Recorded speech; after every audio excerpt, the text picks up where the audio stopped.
It is a handheld electronic device that gives you access to over 50,000 foods and their micronutrients, including protein, sodium, carbohydrates, fiber, fat, and the total calories that you get from those micronutrients. It tracks your weight, it tracks your exercise. It actually even is a food journal. In introduction, you're going to turn it on. You're going to turn on the light, which is F3. So on and F3. And you're going to move your cursor down to Setup.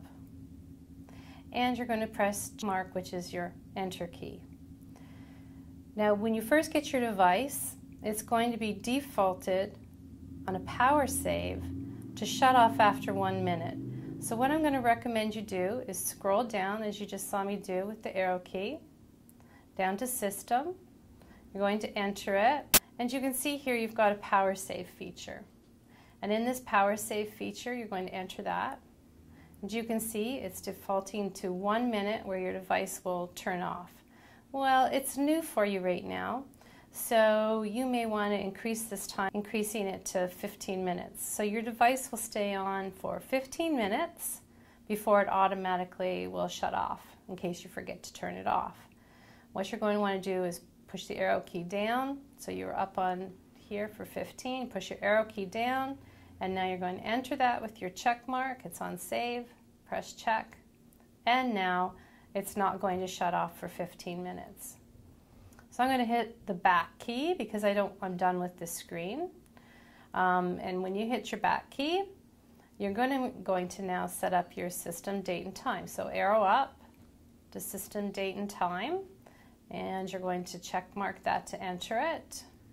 And you're going to look at the date and time you're at, and you're going to change it to whatever date it is now. So you saw me move the arrow up, and you're going to arrow to the right, and you're going to type in whatever month it is. I'm just putting something in here. And then you're going to arrow down for the time. It's important that you make sure you get this time right, because when you turn your device on, it will remember this time for you. So for example, you're going to want to adjust it to whatever time it is, AM or PM. So an arrow down to save. So it's March the 1st, 2010, and the time is 10:39 a.m. in the morning, and you arrow down to save. That's where your cursor is, and press the check mark, and now your system date and time is set. And those things your system will remember. You don't have to adjust that. It will be in there, saved. So then you're going to scroll up with the arrow up key to user information. When you first get it, you're going to want to press check for enter, and you're going to want to enter in your name. So type that in, arrow down for your age, and then arrow down for your height. And then you're going to want to save this by arrow down, cursor's on save, press check. So Jill has now been saved as information. You want to go into your daily goals. You're going to arrow down here to daily goals. Your cursor's now on daily goals, press check. And you're going to enter in your daily goals. You can see this is personal to you.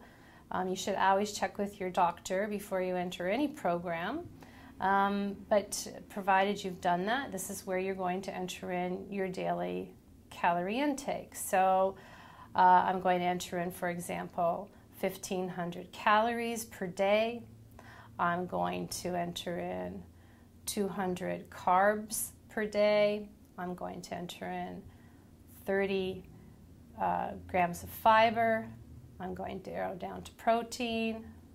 I'm going to tell it 40 grams of protein. I'm going to arrow to the left for my sodium in milligrams. So I'm going to say 2,000.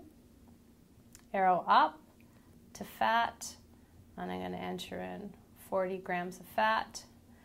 And exercise time. This is a goal. I recommend you putting in a goal here that you can achieve. So how much time per day are you going to exercise? So make it something that you are willing to do and are going to do. So if you're going to exercise 30 minutes a day, that's great. Put in 30 minutes. and this is a higher the calories you're burning, the harder you're going to have to work out. So in 30 minutes, it's reasonable to expect to burn 250 calories for some moderate exercise. If you're putting in 500, that would be some pretty tough exercise. But at this rate, we're pretty reasonable on these goals. And now we're going to arrow down to save and press check for save. Now, if you have no idea of your calorie needs, you can see here it says calculate calorie needs. You arrow down to that, press check, and you can type in some information here that would give you an estimate on your daily calorie intake. So if you're 30 years old, maybe you weigh 200 pounds, you're 67 inches high, you're a female, and I would recommend, unless you're working out a lot, that you actually do put in very little or weak to start. And then when you hit calculate, it shows you to maintain your current weight, you would have 2,038 calories a day. To lose a pound a week is 1,538 calories per day. And you can see it says make sure you talk to your healthcare provider. Your cursor's on OK, press check for OK. Weight goals are another area that you can put in, and this area basically talks about I weigh this much on this date. You put in your weight, I have a goal date and the weight, and if I press save, it would show me how many pounds I would have to lose per week to reach that goal. And then the last thing in here that you're going to want to set up is your meal time slots. Now, when I go down to meal time slots and I hit enter, you'll see there's some pre-programmed in time slots here. You only need to fill in this side. And on this side, it automatically populates. And you can see it gives you breakfast, 3 snacks, lunch, and dinner. So you're going to tell it approximately the window of time by just typing in here. And when you're done typing all these fields in, you press save, and your meal times are done. So that pretty much covers your setup, and now you're good to go. All this information saved. You're looking at model number CS100S. It's available at CalorieSmartWorld.com.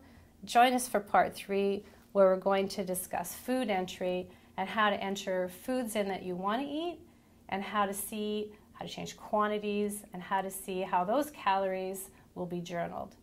See you then in part 3. Thank you.